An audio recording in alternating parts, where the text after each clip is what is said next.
अस्सलाम वालेकुम नाज़रीन, हॉट प्रोग्राम में भली कार मैं तव्हांजी मेज़बान सबीन मेमन। नाज़रीन, हॉट प्रोग्राम में ॻाल्हि कंदासीं मुल्क जी मुआशी ऐं सियासी सूरत हाल जे हवाले सां। वाज़ रहे त हिन वक़्तु मुल्क में मुआशी हवाले सां अफ़रा तफ़री वारी सूरत हाल आहे। माण्हू रोडनि रस्तनि ते आहिनि, माण्हू एहतजाज करे रहिया आहिनि। हिन वक़्तु माण्हुनि जे लाइ सभ खां वॾो जेको मसइलो आहे उहो ॻरा बिजली जा बिल आहिनि, बिजली जी यूनिटनि जी वधंदड़ क़ीमत आहे। उन खां पोइ अॼु मुमकिन आहे त राति जो पेट्रोल जी क़ीमत पिणु हुकूमत पारां वधाई वञे। इन हवाले सां निगरान हुकूमत जो चवणु आहे त हू अवाम खे इन हवाले सां को बि रिलीफ नथा ॾेई सघनि। वाज़ रहे त IMF सां जेको मुआदो थियल आहे उन मुआदे खां पोइ अवाम जे सख़्तु रद्द अमल ऐं एहतजाजनि जे बावजूदि हुकूमत बिल्कुलु इहा कैपेसिटी नथी रखे त अवाम खे को रिलीफ ॾेई सघे। इन ते जेको मुज़ाकरात थिया, वर्चुअल मुज़ाकरात थिया FBR चेयरमैन ऐं IMF जे तरफ़ जे विच में, उन में IMF पारां इहो सवाल कयो वियो त जेकॾहिं टैक्स घटाया था वञनि त पोइ अवाम खां कहिड़े मद में रिकवरी कई वेंदी या पैसो कहिड़नि वसूलियूं जेके आहिनि उहे कहिड़े मद में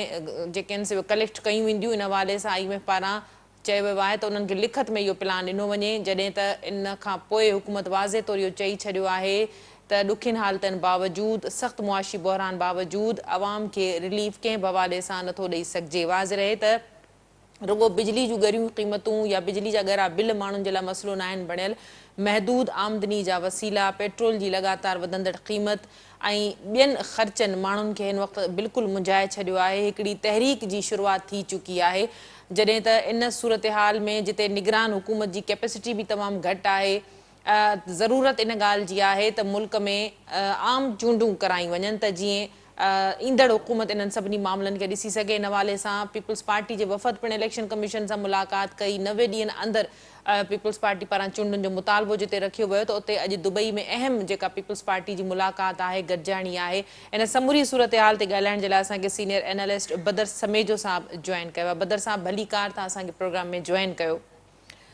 बदर साहब, सभ खां पहिरीं ॻाल्हि कंदासीं मुल्क जी मुआशी सूरत हाल। हिन वक़्तु जेके बिजली जा ॻरा बिल मोकिलिया पिया वञनि या बिजली जे यूनिटनि जी क़ीमत असांखे रोज़ाना जी बुनियाद ते वधंदे नज़र अचे थी ऐं निगरान केयरटेकर हुकूमत वज़ीर आज़म काकड़ हथ मथे करे छॾिया आहिनि त को बि रिलीफ अवाम इन ॻाल्हि जी उमेदु न रखे त को बि रिलीफ ॾिनो वेंदो, छा चवंदो? सभिनि महंगाई जी हालतूं उन्हनि खे मुख़्तलिफ़ माण्हू मुख़्तलिफ़ एंगल सां ॾिसी रहिया आहिनि। मसलन डॉलर जी वधंदड़ क़ीमत या बिजली जा वधंदड़ महांगाई प्लस पेट्रोल जी वधंदड़ क़ीमत, आम वाहिपे जूं शयूं जेके आहिनि उन्हनि जी वधंदड़ क़ीमत। हाणे केर बि माण्हू जे लाइ इहो मुमकिन कोन्हे त हू महीने जी बजट ठाहे सघे, छाकाणि जो जंहिं शइ जी क़ीमत हिकु हफ़्तो पहिरियां कुझु हुई हाणे थी सघे थी उनखां उनजी डबल क़ीमत हुजे। हाणे हिकिड़ी ॻाल्हि सम्झणु खपे त असां वटि हिकिड़ो कॉन्सेप्ट इहो ॾिनो वियो त भई पोइ हुकूमत जेकी आख़िर में हुकूमत हुई अदम एतमाद खां पोइ आई, उनजे लाइ इहो कॉन्सेप्ट कयो वियो त भई इन्हनि जेको आहे उहो तमामु हालतुनि खे ख़राबु कयो आहे। जेकॾहिं सही माना में 21 खां वठी बल्कि फरवरी या मई 2021 खां वठी हालतूं बिगड़जण शुरू थी थियनि। ऐं जेकॾहिं निगरान हुकूमत जी ॻाल्हि कजे त 11 अगस्त खां वठी हींअर ताईं तक़रीबन डॉलर जी क़ीमत में लॻभॻि 20 रुपए खां मथे जो फ़र्क़ु आयो आहे। ऐं क़ीमतनि जे हवाले सां जेके तेल जूं क़ीमतूं आहिनि, अॼु बि इहो चयो थो वञे त शायदि 10 रुपया उनजी क़ीमत वधाई वेंदी। पावर इलेक्ट्रिसिटी बिल जी तव्हां ॻाल्हि कई, हाणे इहो बिल्कुलु ईअं ई आहे त जंहिंखे चइजे त स्क्वीज़्ड जेके ऑलरेडी निचोड़ियल आहिनि उन्हनि खे ॿीहर निचोड़ियो वञे।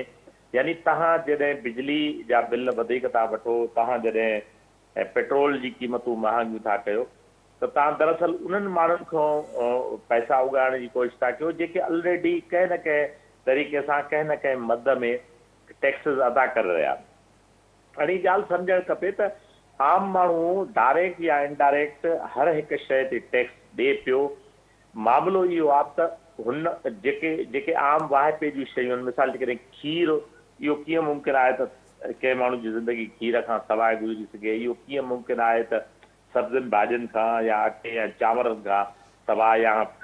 खाजरू तेल जेके एडिबल ऑयल चइबो आहे, उन खां सवाइ असांजी ज़िंदगी कीअं गुज़रंदी? ठीकु आहे, असां गाॾी न बि कढूं, असां पब्लिक ट्रांसपोर्ट ते चढ़ूं, इहा जी ॻाल्हि मुमकिन आहे, थी सघे थी, जेतोणीकि असांजे मुल्क में पब्लिक ट्रांसपोर्ट जो जेको निज़ाम आहे उहो बि नाक़िस आहे। बिल्कुलु यानी वॾनि शहरनि में त चलो तव्हां बसियूं हलाए था छॾियो, आम नंढनि शहरनि में जंहिं माण्हू जो 5 किलोमीटर 6 किलोमीटर या 10 किलोमीटर ते मुंहिंजी ऑफिस आहे, स्कूल आहे या हुनजे बिज़नेस जो प्लेस आहे, उहो उन ताईं कीअं पुॼंदो? इहो इंतिहाई मुश्किल थी वियो आहे। ऐं ख़ासि करे हिन दौर में, जंहिं दौर में मतिलबु मां त ईअं थो सम्झां त ख़ुदि जेकी शमशाद अख्तर जो इहो बयानु चवण त असां रिलीफ नथा ॾेई सघूं, ऐं इन बि हिकिड़ी वॾी, अॼु बि स्टॉक एक्सचेंज हिकिड़ो तमामु वॾी ॿाड़ाई जो शिकार थियो आहे। उनजो रीज़न जेको मेजर रीज़न ॿुधायो थो वञे उहो सिर्फ़ु इहो आहे त जेको ही फाइनेंस मिनिस्टर बयानु ॾिनो आहे त भई असां रिलीफ नथा ॾेई सघूं, त इहो बिल्कुलु ईअं ई आहे त जीअं डॉक्टर इलाज करण जे बजाए ईअं चए त भई असां हाणे तव्हांखे दवा जी न दुआ जी ज़रूरत आहे, त जंहिं मरीज़ जो सुभाणे साहु निकिरणो उनजो अॼु ई निकिरी वेंदो, उहो सम्झो त मां ला इलाज थी चुको आहे। बदर साहब माफ़ कजो, थो तव्हांखे कि त इहो इंटरप्ट ॾाढो थी कयां, बदर साहब माफ़ कजो, तव्हांखे इंटरप्ट थी कयां। इलाज हीअ केयरटेकर हुकूमत छा करे सघे थी? ज़ाहिर आहे केयरटेकर हुकूमत IMF सां ॻाल्हाए सघे थी, IMF सां जेके हिननि मुज़ाकरात कया वर्चुअल, IMF हिननि खां प्लान घुरी वरितो आहे। IMF त कंहिं बि सूरत में नरमी नथी ॾेखारे, जेके सख़्तु शर्तूं IMF रखियूं ऐं उन तहत जेके डॉलर्स मिलिया, उहे पैसा मिलिया, केयरटेकर हुकूमत वटि कहिड़ा ऑप्शन्स आहिनि? ज़ाहिर आहे हीअ तहरीक, माण्हू रोड तव्हां ॾिसो अॼु बि मुख़्तलिफ़ जॻहियुनि ते एहतजाज आहे, रोड बंदि लॻा पिया आहिनि, आवाम सख़्तु परेशान लॻो पियो आहे। हुकूमत वटि ऑप्शन्स कहिड़ा था तव्हां ॾिसो? हिकिड़ो त ऑप्शन इहो ई आहे त भई तव्हां IMF जा हथ पेर जोड़ियो, IMF खे मिनथूं कयो त IMF तव्हांखे को रिलीफ ॾेई सघे, उन लाइ IMF मुंहिंजे ख़्याल में ॾुखियो ई एग्री थिए। ॿियो तव्हां छा था ॾिसो? चूंडूं ॾिसो था? जी ॾिसो, सभिनी हीअं आहे त असां ईअं सम्झूं था त हिकिड़ो टाइम अहिड़ो हुयो, ॾिसो IMF खां तव्हां हाणे कर्ज़ वठणु न शुरू कयो आहे। पहिरियों इहा ॻाल्हि सम्झणु खपे त असां वटि अमूमन हिकिड़ो मिसकॉन्सेप्शन इहो आहे त भई जॾहिं बि फ़ौजी हुकूमतूं हूंदियूं आहिनि त मुल्क तमामु ख़ुशहाल थींदो आहे। माण्हू अक्सर तव्हांखे मिसाल ॾींदासीं, अयूब जे ज़माने में बिज़नेस तरक़ी कई, साईं ज़िया जे ज़माने में तमामु वॾी ख़ुशहाली हुई, मुशर्रफ ताज़े ज़माने में मुशर्रफ जी ॻाल्हि कंदासीं, पेट्रोल जी क़ीमत हीअ हुई। इहा ॻाल्हि सम्झणु खपे त जॾहिं बि असां वटि डिक्टेटरशिप रही आहे उन वक़्तु मुख़्तलिफ़ तरह सां, तव्हां मिसाल जेकॾहिं अयूब जे ज़माने में पोर्ट एयरबेस खपंदो हुयो, शहबाज़ एयरबेस या कुझु ॿियो नालो आहे हुनजो, एयरबेस जेको पेशावर में आहे उहो खपंदो हुयो। ज़िया जे ज़माने में कोल्ड वार जो ज़मानो हुयो, असां तमामु वॾे फ्रंट लाइन स्टेट बणिया बीठा हुआसीं। मुशर्रफ जे ज़माने में वार अगेंस्ट टेरर जो ज़मानो हो। उन ज़माने में अमेरिका तमामु वॾा कर्ज़ ॾींदी आहे ऐं उहे कर्ज़ ॾेई करे हू जेके आहिनि उहे मतिलबु उन वक़्तु पाकिस्तान जी इकोनॉमी तमामु बहितर नज़र ईंदी आहे। जॾहिं बि डेमोक्रेटिक गवर्नमेंट्स आयूं आहिनि त उन वक़्तु डेमोक्रेटिक गवर्नमेंट रहियूं ई तॾहिं आहिनि जॾहिं को US खे इन तरह जो को कमु न हूंदो आहे। ॿियो तव्हांखे यादि हूंदो जॾहिं पोइ हुकूमत अचे थी PTI जी, त इन तरह जो गैर ज़िम्मेदाराना एटीट्यूड असां न वेंदासीं IMF ॾे, असां यानी एतिरा महीना या जेको वक़्तु ज़ाया कयो वियो, उन छा कयो त जेको बैलेंस हुयो तमामु पाकिस्तान नाज़ुक बैलेंस ते रहियो आहे, पर जेको बैलेंस हो उनखे डिस्टर्ब कयो वियो, जेको मां सवेर मिसाल ॾिनो तव्हांखे। ॿियो असां वटि ग्रे इकोनॉमी जेकी आहे न, उन बि तमामु वॾो नेगेटिव रोल प्ले कयो आहे। असां वटि टैक्सिस केतिरा था उगड़नि, केतिरा परसेंट टैक्सिस, FBR जी छा परफॉर्मेंस आहे, इहो हिकिड़ो वॾो सुवालु आहे। उन में कहिड़ी टेक्निक्स इस्तेमालु थी कयूं वञनि। असां वटि थिए ईअं थो त जेकॾहिं बसि तव्हां इम्पोर्ट ते हिकदमि पाबंदी था हणी छॾियो, त भई इंटर बैंक इम्पोर्ट न कंदी, वरी पाबंदी हटाए था छॾियो। उन सां थिए छा थो त जेके माण्हू बिज़नेस था कनि, बिज़नेस हिकिड़े नाज़ुक पखी वांगुरु थींदो आहे। चवंदा आहिनि पखी कंहिंजी बाहि ते सभिनि तमामु मुश्किल सां वेंदो आहे। जॾहिं पखीअ खे इहो यकीन हूंदो आहे त हीउ मूंखे नुक़सानु न ॾींदो, तॾहिं हू बिज़नेस तमामु नाज़ुक शइ आहे। बिज़नेस खे इन तरह जो रफ एटीट्यूड बिज़नेस बर्दाश्त ई नथी करे सघे, जहिड़ो PTI सरकार कयो। ऐं उनखां बाद में हे जेको जर्की क़िस्म जो एटीट्यूड आहे, अॼु पाबंदी हटायो, अॼु पाबंदी लॻायो। असां वटि एक्सपोर्ट खे प्रोमोट करण जी कोशिश ई कोन थी कई वञे। डॉलर किथां ईंदो? डॉलर ॾिसो, रुपियो कीअं ठहंदो आहे, तव्हांजे वटि जॾहिं रिज़र्व जमा थींदा आहिनि तॾहिं ईअं हूंदो आहे न, असां पैसा छो वठंदा आहियूं IMF खां? त असीं रिज़र्व जमा कंदा आहियूं ऐं उनजे अगेंस्ट असां नोट छापींदा आहियूं। असां वटि ॿाहिरों जेकी रिमिटेंस थिए थी उहा बि हालांकि रिमिटेंस थींदी आहे, यूके मां बि थींदी आहे, यूएस मां बि थींदी आहे, सऊदी मां बि थींदी आहे। ऐं मां चवां थो हिकिड़ो जेकॾहिं इन सॼनि मुंझारनि वारी ॻाल्हियुनि में हिकिड़ो इहो लफ़्ज़ ॾाढो भलो बि इस्तेमालु पाण खे करणु खपे, there is and at the end of tunnel, जेके light at the end of tunnel, उहा इहा आहे त crown prince Mohammed bin Salman अची रहियो आहे नेक्स्ट मंथ पाकिस्तान। हीअ हिकिड़ी वाहिद पॉइंट अथव जेका थोरो घणो रेस्पाइट ॾिए थी तव्हांजी स्टॉक एक्सचेंज खे बि रेस्पाइट ॾिए थी, तव्हांजी बिज़नेस खे बि, त भई कुझु न कुझु बहितर बि थी सघे थो। मां ईअं सम्झां थो त जेसि ताईं मुकमल तौर ते टैक्स नेट खे न वधाइबो, रुॻो उन्हनि खे न निचोड़ियो जेके अवल ई निचड़ियल आहिनि, माण्हू टैक्स नेट खे जेसि ताईं न वधाईंदा, जेसि ताईं ग्रे मार्केट ते कंट्रोल न थींदो, ऐं जेसि ताईं इहे जेके इलीगल मनी एक्सचेंजिस टाइप जा कम माण्हू करनि था पिया डॉलर्स जे हवाले सां या मुख़्तलिफ़ हवाले सां, जेसि ताईं उन ते मुकमल सरकार कंट्रोल न कंदी। सरकार हीअ बि करे सघे थी, हिन वटि बि उहे सभई इख़्तियार मौजूदु आहिनि। ठीकु आहे, मुआहिदा उन सेंस में नथी करे सघे, यू आर राइट, बाक़ी हीअ सरकार बि कंट्रोल करे सघे थी बिज़नेस ते। ऐं मां ईअं सम्झां थो दिस इज़ हाई टाइम, जेकॾहिं अॼु बि असां न कयोसीं त सुभाणे शायदि असां करे बि न सघंदासीं। जी सभी ठीकु, बदर साहब, उहा संजीदगी असांखे अञा ताईं उहा नथी नज़र अचे, या हुकूमत खे न अवामी रद्द अमल जो शायदि अञा उन संजीदगी सां एहसास न थी सघियो आहे। सिलसिले खे अॻिते वधाईंदासीं, ॻाल्हि कंदासीं चूंडुनि जे हवाले सां। पीपल्स पार्टी जे वफ़द इलेक्शन कमीशन सां चेयरमैन सां मुलाक़ात कई आहे। 90 ॾींहंनि अंदरि हिकु पासे तख़बंदियुनि जो मामिलो आहे, ॿिए पासे पीपल्स पार्टी जी वफ़द घुर कई आहे त आइनी तक़ाज़ो पूरो कंदे 90 ॾींहंनि अंदरि चूंडूं करायूं वञनि। नई डिजिटल आदमशुमारी जा नतीजा पंहिंजी जाइ ते, पर ज़रूरी न आहे त उन तहत तक़बंदियूं बि थी सघनि, पुराणियुनि तक़बंदियुनि तहत बि चूंडूं थी सघनि थियूं। छा चवंदो? इहो हिकिड़ो जुमिलो आहे ॾाढो लाइट क़िस्म जे हुन में, त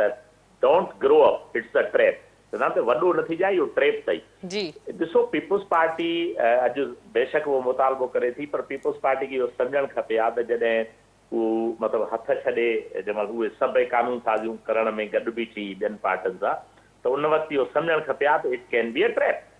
सो मां ईअं सम्झां थो त पीपल्स पार्टी जी इहो मुतालबो इहो त असां हर ज़ीरूअ खे करणु खपे त भई चूंडूं जेके आहिनि उहे 3 महीननि में यानी 90 ॾींहंनि में थियणु खपनि। पर छा जॾहिं चूंडियल हुकूमतूं हुयूं तॾहिं बि त असांजूं इहे ई रड़ियूं हुयूं त भई बिज़नेस ख़तमु पई थिए, इकोनॉमी तमामु वॾो डोलड्रम जो शिकार आहे। ठीकु आहे, इलेक्शन थियणु खपे, पर छा इलेक्शन बि त हिकिड़ो महांगो प्रोसेस आहे? बिल्कुलु इहो ईअं ई आहे त जीअं तव्हां वटि खाइण लाइ न हुजे ऐं तव्हां चओ त भई काज करणो आहे ऐं तमामु वॾी धूमधाम सां करणो आहे। सो मां ईअं सम्झां थो त इलेक्शन बेशक आइन जी ज़रूरत आहे, पर वधि में वधि जेकी ज़रूरत आहे उहो एलिंग इकोनॉमी खे सिहतयाब करण जी ज़रूरत आहे, ऐं उनजे लाइ जेके क़दम खणी सघजनि था उहे ज़रूरु खणणु खपनि। ऐं ॿी ॻाल्हि इहा सम्झणु खपे त जेकी केयर टेकर गवर्नमेंट हूंदी आहे उनखे हिकिड़ो एडवांटेज ज़रूरु हासिलु हूंदो आहे त they are not accountable to the people, तंहिंजे करे उहे क़दम बि खणी सघनि था जेके चूंडियल हुकूमतूं खणण खां लवाईंदी आहे। ऐं मां सम्झां थो त जेको असां हीउ ॿुधूं था पिया त केयर टेकर गवर्नमेंट थोरी डिघी थींदी, इन जो हिकिड़ो रीज़न इहो बि आहे त शायदि हिन खे अहिड़ा मुश्किल फ़ैसिला करणा हूंदा जेकी का बि चूंडुनि में नज़र रखंदड़ जेकी हुकूमत आहे, जेकी पार्टी आहे, उहा अफोर्ड नथी करे सघे। जी बदर साहब, ओलह जे मुल्कनि जो प्रेशर बि आहे, ऐं ज़ाहिर आहे IMF बि जेके 3 अरब डॉलर ॾिना उन मां 1 अरब डॉलर चूंडुनि जे लाइ हो त भई हिकिड़ो चूंडूं वक़्त ते करायूं वेंदियूं ऐं चूंडूं डिले वधीक न कयूं वेंदियूं, त तव्हां सम्झो था त मुआशी सूरत हाल ज़ाहिर सियासी इस्तेहकाम सां ई मुआशी इस्तेहकाम अची सघे थो, त पोइ ज़ाहिर चूंडूं वक़्त ते कराइण या जनवरी फेबरवरी ताईं चूंडूं इलेक्शन कमीशन खे लाज़मी कराइणियूं पवंदियूं, या वधीक केयर टेकर हुकूमत लॉन्ग जेकॾहिं वञे थी त उहो बि अफोर्डेबल त नथो लॻे। जी बिल्कुलु,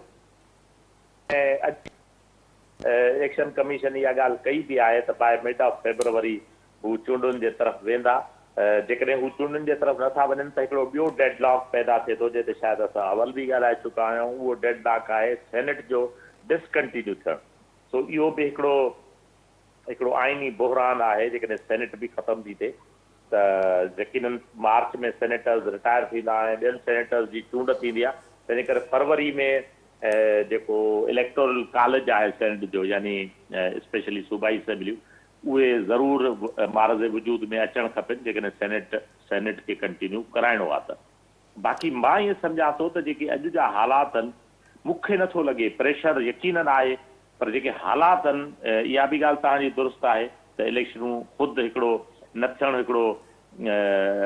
माशियात लाइ समटाइम्स नुक़सानकार हूंदो आहे पर हीअ शायदि चाहिनि इहो था जेके मुक़्तदर कुवतूं आहिनि उहे ज़रूरु इहे मुंहिंजी नज़र में ईअं उन्हनि जे ज़हन में ईअं आहे त मुश्किल फ़ैसिला सियासी धुरियूं करण खां कीॿाईंदियूं इन करे बहितर इहो आहे त मुश्किल फ़ैसिला केयरटेकर खां कराया वञनि ऐं जॾहिं मुल्क माशी तौरु पाण भरो थिए त पोइ कंहिं चूंडियल धुर खे अॻिते आंदो वञे जी ठीक बदर साहब आखिरी सवाल तव्हां खां पीपल्स पार्टी जी अहम बैठक दुबई में थियण वञी रही आहे कुछ अॻूणा सूबाई वज़ीर भी दुबई पहुता आहिनि छा मुशावरत या फ़ैसिला थी सघनि था मुंहिंजे ख़्याल में जेको तव्हांखे यादि हूंदो जेको CEC जी मीटिंग में ताज़ो एतिज़ाज़ अहसन बि हुन में शरीक थियो तो कुझु धुरियुनि जो इहो बि तज़ियो हुयो त शायदि एतिज़ाज़ अहसन हिन वक़्तु पुल तौरु कमु करे सघे थो between Peoples Party and PTI जेकॾहिं वाक़ई यानी अदर देन नून लीग जेके तंज़ीमूं आहिनि ज़रूरी आहे त PTI अदर देन नून लीग जेके तंज़ीमूं आहिनि मिसाल जीअं काफ लीग आया या जहांगीर तरीन या ॿिया जेके माण्हू आहिनि उन्हनि सां पुल तौरु बि कमु करे सघे थो ऐं मां ईअं सम्झां थो त शायदि फ्यूचर में ईअं बि थी सघे थो त पीपल्स पार्टी शायदि मुमकिन आहे PTI जे वेझो वञे ठीक वॾी महिरबानी बदर साहब तव्हां पंहिंजो तजियो ॾियण लाइ असांखे प्रोग्राम में जॉइन कयो नाज़रीन सीनियर तर्जनिगार बदर समेजो साहब सां गॾु उन्हनि जो चवणु हो त सेनेट जो मामिलो आहे इन करे लाज़मी आहे त 90 ॾींहनि अंदरि चूंडूं थियनि न थियनि पर फेबरवरी ताईं इहो सॼो मामिलो क्लियर करणो आहे त जीअं सेनेट वारे मामले ते कंहिं बि क़िस्म जो को बहरान पैदा न थिए मुआशी बहरान जे हवाले सां उन्हनि जो चवणु हो त हिन वक़्तु सूरत हाल तमामु घणी संगीन आहे जंहिंजो इदराक या अंदाज़ो शायदि केयरटेकर हुकूमत खे न आहे जेकॾहिं केयरटेकर हुकूमत संजीदगी सां इन्हनि सभिनी मामलनि खे खणी हलणु चाहे त खणी सघे थी ज़रूरत इन ॻाल्हि जी आहे त जेको हेठियों तबिको आहे जेको निपोड़ियल तबिको आहे उन ते वधीक टैक्स न मढ़िया वञनि ऐं टैक्स उन्हनि खां वसूल कया वञनि जेके टैक्स नेट जे दायरे में अञा ताईं न अची सघिया आहिनि प्रोग्राम जे सिलसिले खे जारी रखंदासीं वक़्तु थियो आहे मुख़्तसिर वक़फ़े जो वठूं था वक़फ़ो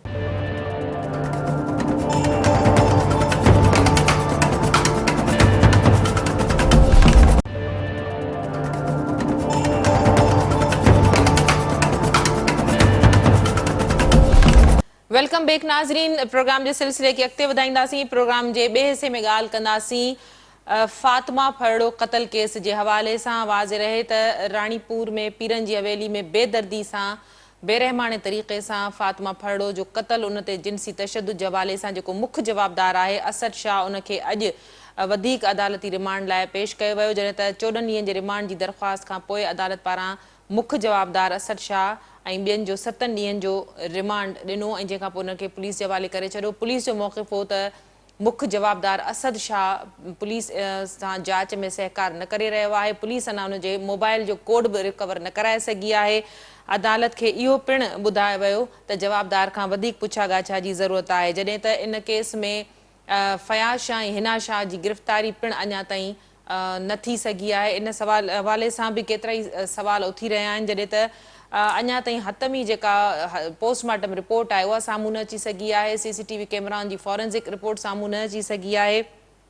जॾहिं त जेके DNA सैंपल्स वरिता विया उहा पिणु रिपोर्ट अञा ताईं साम्हूं न अची सघी आहे इन हवाले सां मेडिकल बोर्ड पारां रिपोर्टूं जमा करण लाइ राब्ते बावजूदि जांच ऑफिसर इन हवाले सां कुझु बि ॿुधाइण खां इनकारी आहिनि त इन समूरी सूरत हाल मां लॻी ईअं रहियो आहे त थी सघे थो त समूरी सिंध हिन वक़्तु सरापा एहतजाज बणियल आहे त फातिमा फरड़ो जे बासर जवाबदार खे वाइखो कयो वञे उनखे सख़्त खां सख़्त सज़ा ॾिनी वञे त इन मामले खे अञा दॿाइण जी या इन मामले के ॿिए पासे वठी वञण जी कोशिशि थी रही आहे इन समूरी सूरत हाल ते ॻाल्हाइण जे लाइ शहीद बेनज़ीराबाद जे ब्यूरो चीफ ज़ुल्फ़कार ख़ासखेली असांखे जॉइन कयो आहे ज़ुल्फ़कार भलीकार तव्हां असांखे प्रोग्राम में जॉइन कयो ज़ुल्फ़कार जेका अपडेट आहे उहा त इहा ई आहे त मुख्य जवाबदार असद शाह जो वधीक 7 ॾींहनि जो रिमांड वरितो वियो आहे उन सां गॾु जेके ॿिया जवाबदार उन्हनि खे बि पुलिस वधीक रिमांड वरितो आहे पुलिस अदालत खां पर स्टेटस छा आहे हिन वक़्तु इहो केस किथे था बीठल ॾिसो जी सभिनि तव्हांखे मां ॿुधाईंदो हलां त हीउ जेको फातिमा फरड़ो जो जेको वाक़ियो थियो उनखे हाणे 2 हफ़्ता जेको अरसो थियण वारा आहिनि ऐं जॾहिं इहो केस सिंध टीवी न्यूज़ ऐं JWC हिनखे हाईलाइट कयो। उन खां पोइ तव्हां ॾिठो त हुनजी FIR कटी ऐं जेको मुख्य जवाबदार हुयो उहो असद शाह जेको आहे सो गिरफ़्तार थियो। ऐं उन खां पोइ जेको आहे सो मेडिकल बोर्ड जोड़ियो ऐं 2 ॾींहंनि खां पोइ हुन फातिमा फड़ो जी जेकी क़बर कुशाई कई वई। उनजी जेकी इब्तिदाई रिपोर्ट आहे उन में तशद्दुद ऐं जिनसी ॾाढाई जी जेकी तस्दीक थी, जॾहिं त जेके जवाबदार आहिनि असद शाह ऐं जेके ॿिया हवेली में माण्हू रहंदा उनजा DNA वरिता विया, जॾहिं त जेकी CCTV आहे उनजी फॉरेंसिक रिपोर्ट जे लाइ रिपोर्टूं जेके मोकिलियूं आहिनि ज़रियनि इहा तस्दीक कई आहे त जेकी रिपोर्टूं हुयूं मेडिकल बोर्ड या DNA जूं उहे लम्स में कुझु ऐं कुझु वरी ICCBS यूनिवर्सिटी ऑफ कराची में मोकिलियूं, जेके ॿुधाए पियो वञे त जेको जांच ऑफिसर आहे बच्चल काज़ी उनखे उहे डिस्पैच थियल जेके रिपोर्टूं मिली वियूं आहिनि, पर उहो मेडिकल जेको बोर्ड जुड़ियल आहे जंहिंमें पम्स जो जेको MS आहे उहो चेयरमैन आहे ऐं जेको पुलिस सर्जन आहे डॉक्टर अमानला भंगवार उहो कन्वीनर आहे। उन्हनि ताईं उहे रिपोर्टूं जेके आहिनि से उहे आयो खणी न आयो आहे, छाकाणि त उहे क़ानूनी तौर ते इन्वेस्टिगेशन ऑफिसरनि खे ई थ्रू वेंदियूं आहिनि ऐं थ्रू उनजे मिलंदियूं आहिनि। पोइ उहे मेडिकल बोर्ड वटि खणी ईंदा आहिनि। उन खां पोइ उनजी सील खोले उनजी जेकी पकी हतमी रिपोर्ट जेको आहे सो पेश कई वेंदी आहे। पर इन्वेस्टिगेशन ऑफिसर मुसलसिल जेको आहे सो इहे मेडिकल रिपोर्टूं मिलण जे बावजूदि बि लवाए रहियो आहे ऐं असांखे ज़रिए खां मालूम थियो आहे त जेको मेडिकल बोर्ड आहे उन्हनि ऑफिशियली तौर ते आयो सां राब्तो बि कयो आहे। उहो आयो चए थो बसि अॼु अचां थो सुबुह थो अचां, पर उहो अञा ताईं जेको आहे सो मेडिकल बोर्ड वटि रिपोर्टूं खणी पेश न थी सघियो आहे। त इन मां खोड़ सारा ख़र्चा इहे वधनि पिया त हीउ जेको जांच ऑफिसर आहे इहे बाअसर जवाबदारनि खे बचाइण जे लाइ जेको आहे सो सरगर्म आहे। जॾहिं त अॼु जेको मुख्य जवाबदार आहे असद शाह खे जेको ATC कोर्ट में पेश कयो, 7 ॾींहं जो रिमांड पेश कयो ऐं ॿुधायो पियो वञे त ॿीहर जेको आहे DNA जे जुर्म जी रिक्वेस्ट कई वई आहे। त इन मां इहे शयूं मशकूक लॻनि थियूं त हीउ जेको जांच ऑफिसर आहे इहो असद शाह फयाज़ शाह हिना शाह या ॿियनि जवाबदारनि खे बचाइण जे लाइ सरगर्म आहे। इहे ॻाल्हियूं भलियूं पए त जेको मुख्य जवाबदार असद शाह जेको हिंगोर जा थाणे ते ॿुधाए पियो लाकअप हो त उहो राति जो जेको आहे पंहिंजे हवेली या ॿिए हंधि एयर कंडीशन कमरनि में सुम्हंदो हुयो ऐं ॾींहं जो कुझु घड़ियुनि जे लाइ हुनखे लाकअप कयो वेंदो हो। त खोड़ सारियूं रिआयतूं जेके आहिनि से उहे जवाबदार खे मिलनि थियूं। जांच ऑफिसर जी इहा कोताही आहे त 10 ॾींहं गुज़रण बावजूदि हुनखे मोबाइल जो जेको पासवर्ड आहे उहो जवाबदार ॿुधाइण लाइ तयारु न आहे त इहा कहिड़ी जांच पई थिए। ऐं कानूनी टीम सां बि असांजी जेकी मुशावरत थिए चवणु आहे त हीउ केस खे डिले कयो पियो वञे त जीअं हुनजो जेको पुलिस रिमांड आहे या जेको जांच वारो आहे उहो तेज़ मरहलो ख़तमु थिए ऐं जवाबदार जेको जेल कस्टडी थिए त जीअं हुनखे रिलीफ मिली सघे। त हीअ सॼी जेकी प्रैक्टिस करे पियो इन्वेस्टिगेशन ऑफिसर उहो सिर्फ़ु असद शाह ऐं बाअसर जवाबदारनि खे बचाइण जे लाइ करे रहियो आहे। ऐं पुलिस ते तमामु घणो दबाव आहे त हाणे हिन केस खे जेको आहे सो लाइटली वरितो वञे ऐं जवाबदारनि खे बचायो वञे। त इहा सूरत हाल आहे। अच्छा ज़ुल्फ़कार, इहो ॿुधायो त पुलिस ते ज़ाहिर DIG बि इन मामले में इन्वॉल्व रहियो ऐं इन समूरी सूरत हाल खे शुरू खां वठी जंहिं तरीक़े सां पुलिस जे आला ऑफिसरनि पारां हैंडल कयो वियो यकीनन उहो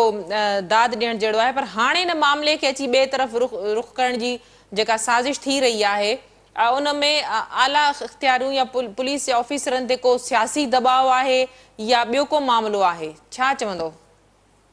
ॾिसो, हिन में बिल्कुलु जेको जवाबदार आहे उन जा जेके अज़ीज़ आहिनि उहे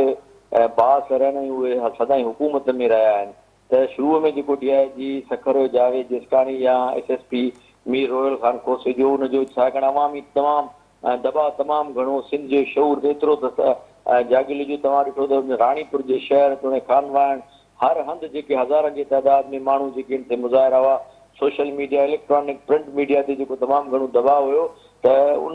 दबाव ते बि जेको आहे पुलिस ऑफिसरनि उन शुरूअ में त उनजी जांच बि सही कई ऐं उनखे जवाबदारनि खे कानून जे कटहरे में आंदो सलाखनि जे पुठियां। पर हाणे में बि सियासी असर सूख हुजे, पर ॿुधाए पियो वञे त जेको इन्वेस्टिगेशन ऑफिसर आहे उन किरोड़े रुपयनि जी डील कई आहे हिन जवाबदारनि सां त असांखे बचायो वञे। त हीअ मक़ामी सतह ते SHO लेवल ते जेको हीअ डील जा इहे ज़रिया ॿुधाइनि पिया त उन इन्वेस्टिगेशन ऑफिसर डील कई आहे ऐं किरोड़े रुपयनि जी जेको आहे हुनखे ऑफर कई वई आहे। त इहे बि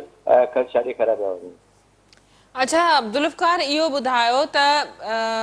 हिन समूरी सूरत हाल में जेके रिपोर्टूं आयूं आहिनि उहे बि नथियूं एक्सपोज़ कयूं वञनि, इन हवाले सां तव्हांजी कंहिंसां ॻाल्हि थी आहे कंहिं आला इख़्तियारनि सां त भई जेके रिपोर्टूं अची चुकियूं आहिनि उन्हनि खे कॾहिं पधिरो कयो वेंदो? ॾिसो, असांजी पहिरीं जेको सिंध TV ते असांजी ख़बर ब्रेक कई त हिन सां जिनसी ॾाढाई थी आहे त त उनजी जेको पुलिस सर्जन उन ऑफिशियली तौर सिर्फ़ु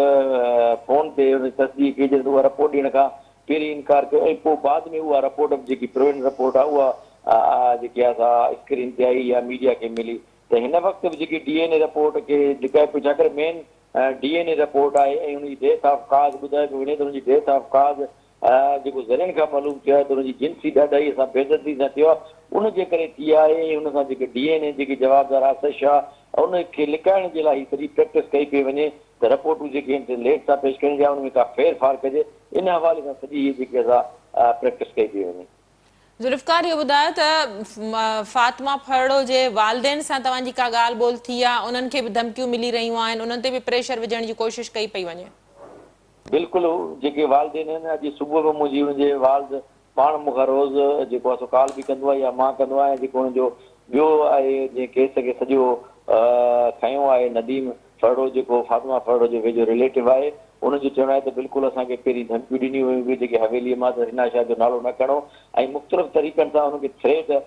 ॾिना पिया वञनि नफ़्सियाती तौर ते पर अवामी दबाव ऐं सिंध जे शऊर जी प्रेशर जे करे उहे साम्हूं न पिया अचनि पर हुनखे अंदरूनी तौर ते हुनखे जेको आहे सो दबाव में आंदो पियो वञे त जीअं को कंप्रोमाइज़ जे हवाले सां जेको आहे सो शइ जुड़े। वॾी महिरबानी ज़ुल्फ़कार, तव्हां पंहिंजो तर्जुमो ॾियण लाइ असांखे प्रोग्राम में जॉइन कयो। नाज़रीन, सीनियर सहाफ़ी ज़ुल्फ़कार ख़ासि के लिए असां सां गॾु हुनजो चवणु हो त न रुॻो मासूम फातिमा फरड़ो जे वालदेन खे केस तां हथु खणणु या उन्हनि खे डिॼाइण लाइ धमकियूं ॾिनियूं थियूं वञनि, उन्हनि ते प्रेशर विधो थो वञे, पर जांच ऑफिसर जेको आहे हिन समूरे केस जो उहो पिणु केस खे लोड़ण जे हवाले सां पंहिंजी कोशिशनि में मसरूफ़ आहे। जीअं ज़ुल्फ़कार ख़दशा ज़ाहिर कया त थी सघे थो इहे पिणु इम्कान आहिनि त जेके मेडिकल रिपोर्टूं अची चुकियूं आहिनि उन्हनि खे ज़ाहिर नथो कयो वञे, उन्हनि में फेर फार जी बि कोशिशि करे सघिजे थी ऐं गॾोगॾु डील किरोड़े रुपयनि जी जेके डील थियण जा इतला आहिनि उन्हनि जी बि ज़रूरु जांच थियणु घुरिजे। अवामी दबाव ऐं सख़्तु अवामी रद्द अमल खां पोइ पुलिस जे आला अख़्तियारनि पारां वक़्ती तौरु इन मामले खे जंहिं तरीक़े सां हैंडल कयो वियो उन खां पोइ हिन वक़्तु इन मामले ते जिते सॼी सिंध अञा ताईं सरापा एहतजाज आहे, असद शाह खे डील ॾियण जे लाइ या उनखे बचाइण जे लाइ हिन वक़्तु कोशिशूं तमामु घणियूं तेज़ थी चुकियूं आहिनि। इन हवाले सां सियासी असर रसूख़ बि इस्तेमालु थी रहियो आहे त जॾहिं त मक़ामी हवाले सां पिणु उनजो चवणो त काफ़ी माण्हू अहिड़ा आहिनि, काफ़ी धुरियूं अहिड़ियूं आहिनि जेके हिन मामले खे हाणे दॿाइण जी कोशिशूं करे रहियूं आहिनि। जॾहिं त हिना शाह ऐं फयाज़ शाह जी गिरफ़्तारी पिणु अञा ताईं पुलिस ज़ाहिर न करे सघी आहे, न पुलिस उन्हनि खे को गिरफ़्तार करे सघी आहे। वाज़ रहे त मासूम फातिमा फरड़ो जंहिंखे राणीपुर जे पीरनि जी हवेली में बेदर्दी सां क़तलु कयो वियो, इन क़तल खे लिकाइण जी कोशिशि कई वई, उनखां पोइ जेका उनजी वीडियो वायरल थी, जेके शयूं साम्हूं आयूं उन मां वाज़े तौर ते क्लियर थियो त फातिमा फरड़ो सां न रुॻो जिन्सी तशदुद बल्कि बदफ़ैली थियल हुई, उन ते तमामु घणो जिस्मानी तशदुद पिणु कयो वियो ऐं फातिमा खे उन खां पोइ क़तलु कयो वियो। वाज़े रहे त UN जी टेबल ते पिणु इहो मामिलो अची चुको आहे। प्रोग्राम जे ॿिए हिसे में फातिमा फरड़ो जे क़तल जे हवाले सां हिन वक़्त ताईं जेका अपडेट हुई उहा शामिलु कईसीं। प्रोग्राम जो वक़्तु पिणु ते पंहिंजी पुॼाणी ते पहुतो। ईंदड़ प्रोग्राम ते ॾींदा इजाज़त। अल्लाह वाही।